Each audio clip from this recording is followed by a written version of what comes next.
এদেশের গায়কের যখন কিছু চুরি হয়, এদেশের কোনো গায়কের যখন কোনো কিছু চুরি হয়, গায়ক ফেসবুকে স্ট্যাটাস দেয়, থানায় গিয়ে মামলা করে, পাড়া প্রতিবেশীর সাথে আফসোস করে।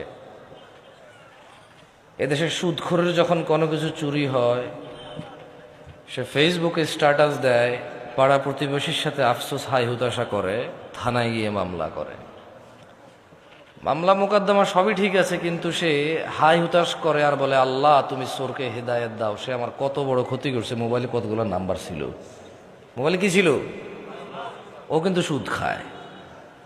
মানে ও চোরের হেদায়েত চায়, নিজের হেদায়েত চায় না। ওর কাছে চুরিটা হচ্ছে গুনাহ, এটার হেদায়েত লাগবে। সুদ গুনাহ না, এটার হেদায়েত লাগবে না। এই হিসেবে সিগারেটখোর মনে করে গাঁজাখোরের চাইতে ভালো, গাঁজাখোর মনে করে মদখোরের চাইতে ভালো, মদখোর মনে করে হিরোইন চাইতে